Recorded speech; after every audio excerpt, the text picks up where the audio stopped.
Do you worry? Okay. Whenever you worrying, did you say to your mind, okay, I'm ready for some worrying, give it to me? Never. So it came to you. Correct. So if it came to you, it must have come from your past. If it came from your past, it was the tape recorder, because in the past, there is no intelligence. There is just recordings. So when I say who's in charge of my mind, it used to be that my tape recorder became so entwined with me that my tape recorder was living my life and I was experiencing the consequences of it, because I was usually reliving the experiences that were negative and derogative throughout my life. Hello, Richard. Welcome to the show. Good afternoon, Mark. Thank you. Thank you for having me. Thank you for being here. Welcome to Peak Performance Perspectives, where we help entrepreneurs master health, wealth, and relationships. I have to start out by asking, Richard, what does peak performance mean to you? For me, what that is just being in the present at all times. When I'm in the present, I can see what's going on and determine what needs to be done. Before, my biggest problem was that I was never where I was. I was always thinking about the future or the past. So peak performance to me is to be doing what I'm doing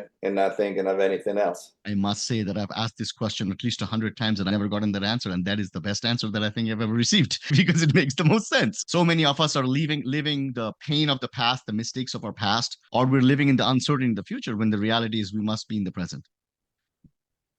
Well, I certainly relate to that. Because before the age of, that's what I did for the first 37 years of my life. I was run by society and the tape recorder of my past. I no longer process that way. When you say you were run by the tape recorder of the past, can you give an example as to how you used to think back then? I think, first of all, let's determine something that I think it will be helpful. Do you worry? Okay. Whenever you worrying, did you say to your mind, okay, I'm ready for some worrying, give it to me? Never. So it came to you. Correct. So if it came to you, it must have come from your past. If it came from your past, it was the tape recorder, because in the past, there is no intelligence. There is just recordings. So when I say who's in charge of my mind, it used to be that my tape recorder became so entwined with me that my tape recorder was living my life and I was experiencing the consequences of it, because I was usually reliving the experiences that were negative and derogative throughout my life, such as my rapes and other things that took place. This is such an interesting concept because as entrepreneurs, we're worrying all the time. It's like our part-time job. So you were an entrepreneur, a very successful one. You were worrying as well, and you described it really well with a tape recorder analogy. If I'm an entrepreneur listening to this and I'm like, yes, I'm somebody who's always worried, I'm somebody who's always anxious, how would you tell them to proceed from tomorrow? How could they change the way they think? I know you spoke about living in the present, but what else could they do to stop the worrying? Because like I said, we don't have any control over it. It just comes to us. Worrying is fear. You agree with that? I agree. Okay. So fear only occurs for me when I'm projecting something negative about my future. So if that is the case, then fear doesn't exist because I'm the one creating it. True. Correct? Yes. And in our book, Who's in Charge of My Mind, I tell the story about when the Christians were thrown into the circus to be eaten by the lions. And the story goes that some of them were running all over the place and dying in terror, attacked by the lion. And the other ones, they just got on their knees and they looked to the sky and they resigned to the situation and they went peaceful. What I ask at one point on the book is, so when the time comes, are you going to be looking at the lions or at the sky? I look at the sky. How can we carry that out in a daily basis so that we're not living in this worry and fear all the time? The way that it happened with me is the only thing that I used to believe about God, that there had to be one because someone had to have created this crap. And that was not much of a belief. But when I hit a wall, an emotional wall, back in 86 over one of my obsessions, and I asked for help, and I didn't think it was going to be given to me. And when I called, they told me they had a room ready for me to come on in. And all that I could answer between my cries was, thank you, thank you, thank you. But the most amazing thing happened when I got in my rent-a-car to drive over there. I was by myself, but I was not alone. And God was with me at that moment. I came to see that. and it's been with me ever since that time. The only thing that has changed between that moment and today, my relationship with the God of my understanding is so much greater than it was at that moment. At that moment, it was a feeling, and today is a knowingness. If I am listening to this and I want to go from a feeling to knowingness, what are some steps that I can take towards it? When I wanted to learn about it, by the way, I was an entrepreneur and I went from one store to 6 locations, to 6 showrooms. And the only thing that I knew about accounting was 2 plus 2. And I was very good at determining 2 plus 2. I even knew how to departmentalize every store that I had. So I know which store was doing what every month. And whenever one didn't do well, I went there and fixed it. But that's only about 2 plus 2. But then in later years, when I gave up the business to my ex-wife, I just gave it to her. I was being hired to do management consulting at a company out of Chicago, in which they taught me how to check out a business. And that's when I found out that I knew nothing about business. I just knew about 2 plus 2. And during that time, I visited, that year when I worked for them, I visited 80, 100 different stores because that was my job I was a management consultant. And I will go to see them and they will show me their books and I will tell them what needed to be done. And then my company was hired to fix the problem, but the deal was always the same one. The problem was never with the business, it was always the owner. And usually it was handling too much or not enough. And in the whole year, out of all of the businesses that I went to see, there was only one business that was a true business person. And the way that he had become that, and by the way, the reason that I knew he was a good business person, the week before I had gone to a business similar to his, and that guy was dead and he didn't even know it because he owed $1.4 million and his assets were only 200,000. That doesn't work too good. And when I went to see this guy and they told me I was going there, I told my supervisor, oh, come on, I don't want to go there. I just went to see that other guy and that guy was dead and he didn't even know it. I says, all right, just go there. I go over there, I meet up briefly. They bring me the paperwork. I look at the top line, money in the bank, and it shows over $1 million in cash. I said, what the heck is going on over here? And then later on, I met up with him. And the way that he had become a business person is when everybody else was going broke, he adjusted the accountant to live in the amount of money that he was operating from, while the other ones, they just continued to have their horses and the airplanes and they were going broke. But he made all of the adjustments. And then afterwards, he was gaining all of the business from those that went broke. And he was the biggest one. And the way that he learned to do that, he told me, I have a friend in Dallas, and he's an accountant. And I taught him about business, and he taught me about accounting. And he was the most he was a businessman that was knowing what to do in all circumstances. Those people only go broke when they don't know that they're spending too much versus their income. And that's why I say the poor people are the best people to keep themselves poor, because they don't put the numbers right.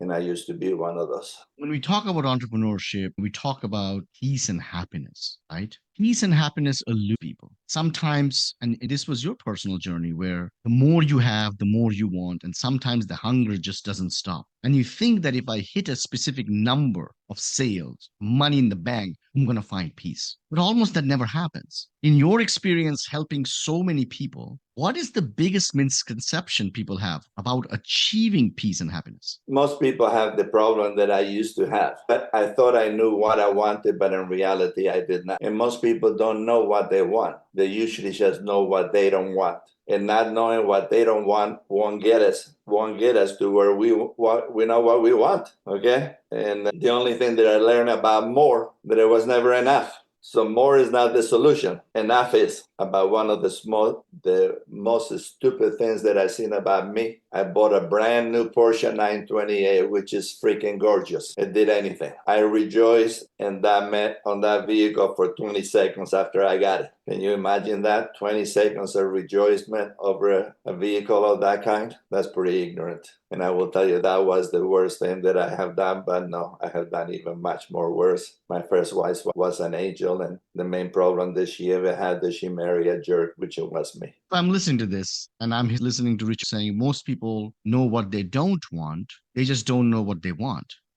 And I'm thinking, and I'm a skeptic, and I'm thinking, I know what I want. I want a happy relationship. I want a great job. I want a great business. I know what I want. Are they wrong? Or how do you define, go about finding what people really want? One of the things that I have come to know that I can get all screwed up on generalities, but if I want to get well, I got to get specific. And just like you told me that you know what you want in a relationship, the question that I will have for you, what is it that you actually want in a relationship? Because being in a relationship is just too broad of a topic. What does that include? So that's the question there. So if I ask myself these questions, I dig deep, I try to find out what is it that I exactly want. How do these pieces, because we're talking about so many things, how do these pieces come together to be able to redefine and reshape the way I'm doing things so that I could avoid depression, so that I could have a good mental health and a positive outlook to life? Okay. I will tell you that I've been around for a while now in this road of recovery, of development. And I can tell you that I only know one normal family to this day,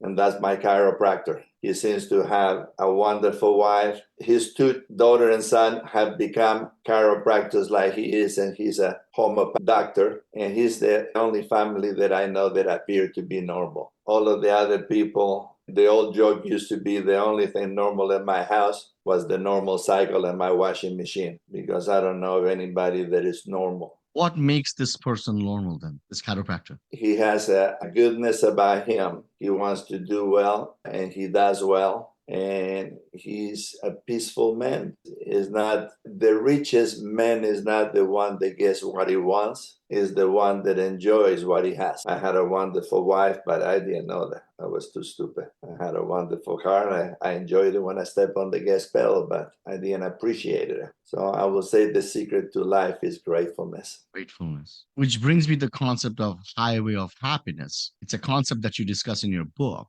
Uh-huh. How can listeners apply it in their daily lives? To learn the multiplication table, I needed a teacher. And I learned the multiplication table so well that I don't need a teacher any longer. Life is the same way. I was not a jerk because I wanted to be. I just didn't know how to do anything else. And resentments, being shy, being feeling less than, and this and that and the other did not provide for me developing happy thoughts about you, me, or anyone else. So I needed to develop gratefulness, which then provided enthusiasm in my life. And that was the result of being attentive. And I'm attentive to my thoughts today. Today, if you were a jerk, I won't be thinking about you being a jerk. I just will be thinking, how is it that I can help this person change that? We have been teasing audiences with this transformation that you went through that has caused you to become who you are. Spiritual advisor, helping entrepreneurs, helping people all across the world become a better version of them. They're wondering, why does Richard keep talking about himself, about his old self as a jerk? Can you tell a little bit of the story about your journey from where you were and how you were so that people have a little bit of a context? All right, I'll try to be short. By the time that I was 9 years old, my father, who was a surgeon odontologist, left the household, and we were left to fend for ourselves. By the time that I was 9, I was stealing to provide food for the family. At the age of 12, I had decided that my life was so miserable that nothing was ever going to affect my intelligence from that moment on. And I went into oblivion because my life was miserable inside of me. At the age of 13, when I found out about the birds on the bee, I found out that I was raped by a teenager when I was 5.5 years old, and by an uncle when I was 8. And from then on, it just continued one thing after the other. The best thing that happened to me at the age of 9 is when I began to be an American, and I did not arrive until I was 18. So I began to visualize and by desiring where I wanted to be. And at the age of 15, I wanted to come to the States, but I couldn't. To be a merchant marine, I needed to be 16. So I made my mother's life miserable so she will come to the States, and she did. And a year and a half later, she brought me over, and then I brought my youngest sister, and so on and so forth. And this country is the greatest country in the world so long as I'm willing to put my foot forward. And that's when I don't know. My biggest difficulty was one thing that I never learned before was to ask for help. I have gone 6 days without eating when I had 3 brothers of my father within blocks. I had friends within that same block but it was inconceivable for me to say help, not even with food. Why was that though? Why couldn't I do it? Because I just couldn't. The things that I don't do is not because I know why I don't do them. I don't do them because I don't know how to do them. So I got to ask for help. Food is a biological need. It drives people to kill. What was the internal voice that told you don't do it? Was it the fear? Was it embarrassment? I don't have the ideas. Ask me how come I went to a dance at the age of 15. I will spend the whole night leaning against the wall thinking about who I was going to ask to dance and never take a step towards that girl. Tell me what held me back. There must have been super glue in those days too, because it seemed like my butt was attached to the wall. And the worst part of it was after I figured out what I was going to tell her and I was about to put a foot forward, she was dancing with somebody else and I had to start all over with somebody else. That was a miserable life because that was not living, that was surviving. And that's what I did the first 7 years of my life. I survived life. I was born at the age of 37. Out of all places, Minnesota. Tell us the journey from there on out. You're young, you became now a US citizen, you brought your mom here. What happened after that? I didn't bring my mother here. I chased her here first. Then she brought me over. And I came to the States with the same illusion that most anyone that comes to this country has. Maybe mine were a little bit greater because when I arrived to JK, I was waiting for the president of the United States to be waiting there to greet me, along with Aunt Margaret. Neither one of the two showed up. So I was so disappointed over this that instead of going on depression for the next 6 months, the following day I was working as an electrician helper. And I started with $1.25 an hour. And in 6 months, working for a Jewish contractor, I was making $1.85. That was a miracle. 50% raises in 6 months. What happened after that? I continued to live the inhibitions from my childhood for a while. And then finally, I met up with this young woman that was to be my wife, and we began to be connected. And I was so intelligent in all of my decisions because I never asked her to marry, but she asked me several times. And finally, I agreed to it. And this is my altruistic thought at the time. I might as well say yes. And if I don't like it, I can always get divorced. It's not like Argentina that there was no divorce. My thoughts were quite evolving, right? There was a lot of love into it. And yes, I'm being very facetious. So I was very ignorant about anything or everything that pertained to living a good life. But the only thing that I was good was at doing things. Because when I was doing things, it was the only time that my mind was there with me at that moment. But once I got out of work, forget it.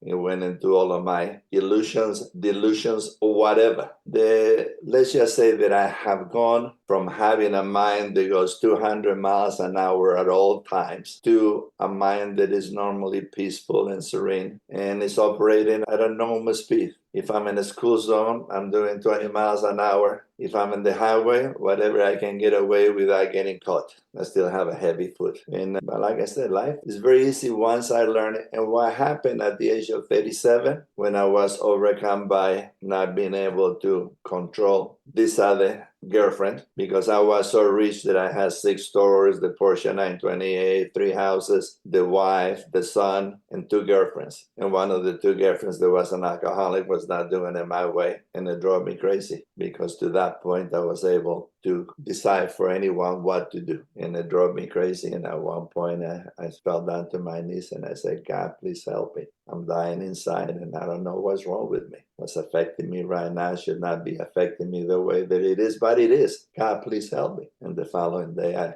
got to go to Hazel. I got to say hello to God in my rent-a-car for the first time. And I should find out at least the name of that company so I could thank him. So I don't know if it was Hertz or Avis or Alamo. I don't know. But there is, to me, the most powerful language, the most powerful word in the English vocabulary is the word understanding. And that particular word is very important. And the extraction of that word is from the Greek language, which it means to stand safely under the tree. So what does that mean to me? When I have an understanding of something, even if I don't like it, I'm okay with it because I understand it. Now, when I have a misunderstanding, then I'm over the place. And what I need to do is reach out for help to understand. In some occasions, I have had to develop the understanding of a misunderstanding and to understand that I have a misunderstanding and be okay with it. I thought it got taken care of. There's no sense in fighting the brick wall with my head. It just hurts too much. So I needed to develop understandings about love, even about pride. The reason that I was successful in business is because I took pride in what I do. I was the best person in my company, and I never sold. All I was doing was help people to get what they needed and what they wanted. And that's why usually people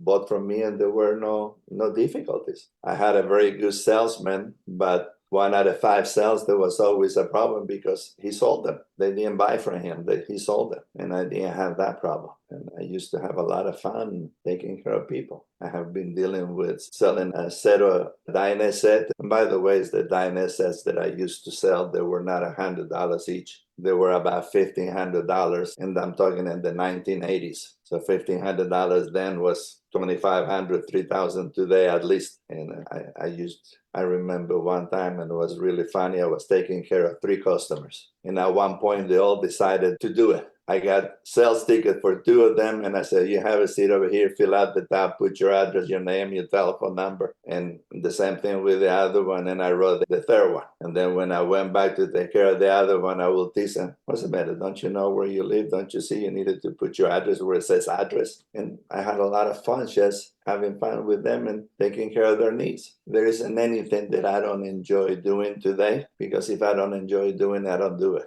Okay? Sometimes I might do something that I dislike because it needs to, but that doesn't bother me either, because I understand that what I'm doing, I'm not supposed to be liking it. Everybody's talking these days about spirituality, but most people don't know beans to what that means. And by the way, the reason that I know so much about spirituality is because I look up all of my words in the Webster's dictionary, and there is 2 definitions to the word spirituality. The first one is that it gives life to the physical, and the second one, that it is the highest form of reality that there is. So if I'm being spiritual, I'm living in reality. Doesn't mean that I like everything that surrounds me. No, it means that I understand what I'm surrounded with. I will tell you that I'm very happy with everything with me, but then I don't want to start lying to you. I don't even know you. Why should I lie to you? If there is something that I don't like about my life today, presently I'm not with anybody, and I would like to be with somebody. I divorced one because when we were together, we weren't together. So I do like to be with someone.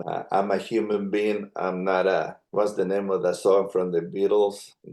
A guy that has learned to live by himself. What's the word for that? I can skip my money as well. Will come to us. Okay, Will come to us but as well.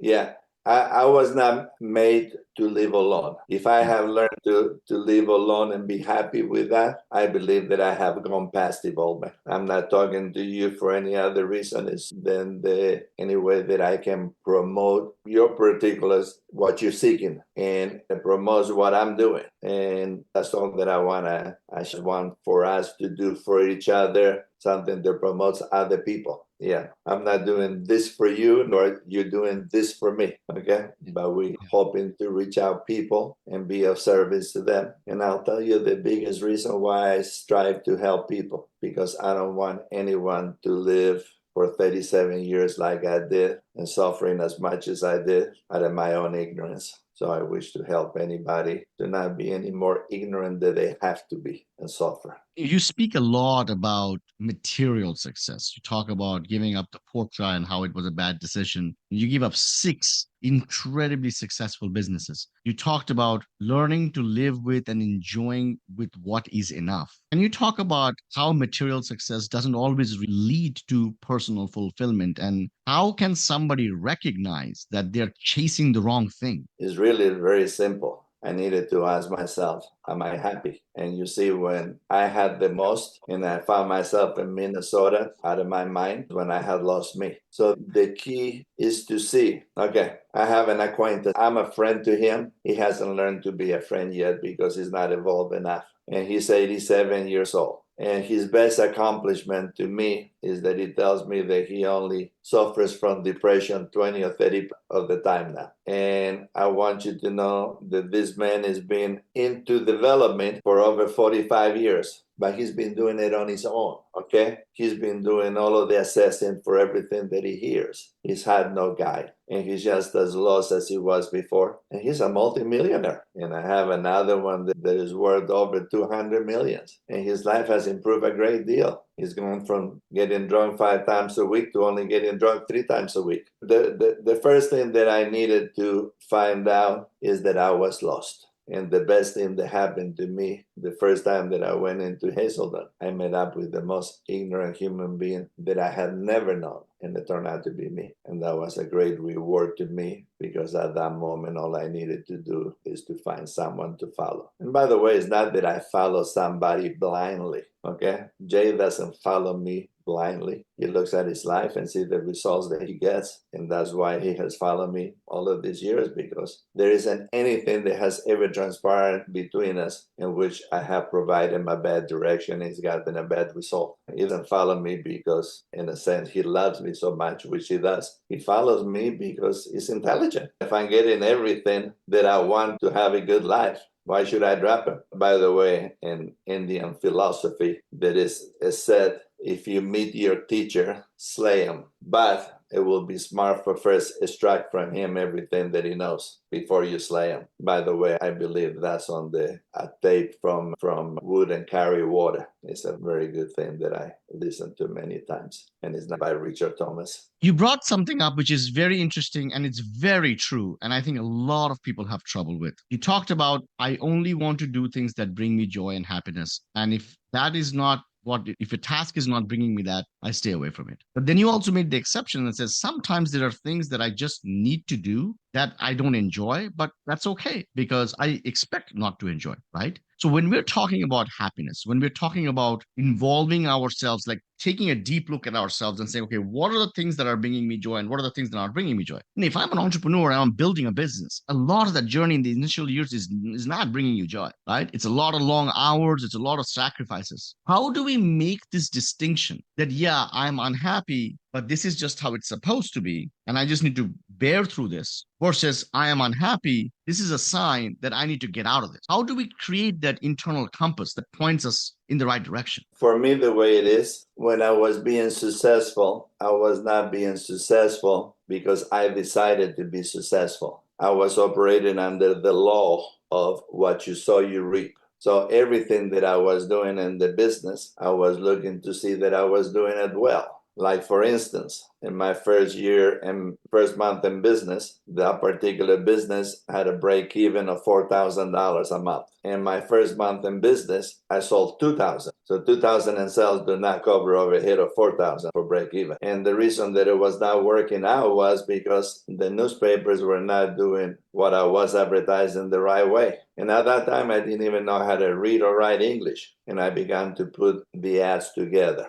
And in the second month in business, I sold 4,000. On the third one, I sold 8,000. On the fourth one, I sold 16,000. And then it stabilized at around 24,000 a month. But what I'm communicating is that I was getting the results of me taking good actions. And I never concerned myself about the future or what was going on, because in a sense, and I'm realizing this now, I had the blessing of having been raped when I was 5 and 8, and I learned to go into oblivion and not pay attention to many things, just being in that moment without thinking about what is bad. And I just did the work that was in front of me, and I never took it as a punishment. I took it as I was doing what I have chosen to do. And I had a spiritual advisor that I listened to for many years, and the statement that he gave was, anything being done to an end is self-robbery. Anything being done is an end in itself. Even wanting to go to heaven is me doing something for something. So I will tell you that these days, whatever I'm doing is because I want to do it, not for any reason in particular. I'm not talking to you because I have some expectation in the future. I'm just talking to you because that's the right thing to do. So many things to go off of here. You talk about self-forgiveness in your book. But if I don't know you well, and I'm just listening to this podcast, and I'm listening to Richard talk about his old self, it seems like he's mean to his old self. What role does self-forgiveness play in personal transformation? And how can someone start the process, given that you have been able to do it from a completely different angle, a different approach. I'll tell you the first time that I did some forgiveness to somebody else. And when I was in development, I don't know, half a dozen months, I decided to confront my uncle, the one that raped me. And I called two of my cousins to find out if that was done to them also. And they said no. But they did tell me a son of his, a stepson, someone they adopted, had committed suicide. And I called him up and he answered the telephone. And I began to tell him how he had ruined my life. And I really let him have it with both barrels. And towards the end, I said, and I hope you didn't have anything to do with your adopted son committing suicide and all of that. And after I got through letting him have it, I hung up the telephone and I stepped outside and I began to reach out to the God of my understanding at that time. And I usually did it looking at the sky. And I had a very empty feeling and nothing good had to become of that. So I went back inside. I'll dial his number again and he answered the telephone. And at that time I communicated to him, I don't know what propels you to do what you did with me. I want you to know that if you ever need to talk to someone, please call me. And when I hung up the telephone, I was free. Was that self-forgiveness? I don't know. But I'd like you to know that I don't practice self-forgiveness, because if I needed to practice self-forgiveness, I will be God. And I just don't fit that role very well. The best that I can be is the best that I can be. What I do choose to do with everyone, including myself, is to go along with God's forgiveness, because His is unconditional in my book. Because if I was to forgive you for something that you did, I could only forgive you until the next time that you annoy me. And then I will hate you all over again. So that's why I go with God's forgiveness, because that way it remains constant. And I will tell you that one of the best things that has happened with me for over 3 decades, I have removed the biggest pain in my butt that I have ever had. And that was me. Out of curiosity, did your uncle ever call you? Was that the last time you guys spoke, or did you ever have any encounter again? That was the last time that I spoke to him. And I want you to know that throughout the 2 phone calls, I don't even remember him saying more than 3 or 4 words. It's like when my first wife found a motel key in my jeans and asked me what that was, and I had no reason to have gone out of town. And when she showed me the motel key, all that I could do was laugh my butt out, because I have no response. Once you get caught, you're caught. What's there to say? Children these days are growing up in a very different environment than I grew up, you grew up, our previous generations grew up. The internet, plethora of information, devices in our hands. We no longer are just getting information are being raised by our parents. We're almost raised indirectly by random people on the internet saying whatever they say. How can parents apply your teachings to support their children's mental health and emotional well-being so that they can grow up to be fully functioning, happy, productive members of society? The worst thing about being a parent today is, in reality, one of the first things that I needed to teach my son was that his mind was supposed to be working for him. I needed to help him to eliminate that tape recorder at a very young age. And parents need to teach their children how to use their minds, and they got to do it when they themselves don't even know how to. So they got to become teachers of something that they don't know anything about. But I will tell you, that is something that is coming to me right now. That one of the best ways to learn about anything is while teaching about it, because you are reinforcing it. Most of the things that I have learned in the very beginning, I had to learn it out of my own eagerness, because the persons that I follow, they were great in a couple of things that they did with me, but overall, there were no Buddhas. So I will tell you that in my development has not been the quality of my guidance. It has been more about the eagerness of me, the pupil. And whenever I had to change from one guide to another one, I always changed that guide for the same reason. And that reason was that my life had become better than theirs. So I needed to find someone that was ahead of me and them. And that's why throughout my history, I have had over half a dozen guys. And my spiritual guide, the one that I have had for about 15, 20 years, he died about 3 weeks ago. So I'm seeking for someone else, because I know that the biggest fool is the one that follows himself. I'd like to tell you that I don't make any more mistakes. But again, I don't know you. I don't need to start lying to you. And if I did know you, I still won't lie to you because lies don't help. Richard, not often do we meet entrepreneurs who are so extremely successful, who have built a business and now are looking at the world in a different way, looking at the world in a holistic way, and truly going about life seeking happiness, seeking peace. Your personal journey is a story of its own. You could have stopped after you received the results of your transformation, after you found your mentor, turned your life around, found happiness. The fact that you didn't stop there, the fact that you continued to proceed on that path, sharing what you learned, continuing through that for 35 years, that's tells a lot about the type of person you are and the heart that you have. Yeah. It has been an honor and a pleasure talking to you. There is so much to learn. I feel like we could have talked for a whole day straight and there still would be things to talk about. So thank you for being on the show. What are some last words that you would like to share with our listeners? Just now what comes to me, that the reason that I haven't stopped, God hasn't stopped with me. I'll stop when he does. Thank you so much for being on the show, Richard. I hope we talk soon. Have a good night. Bye-bye.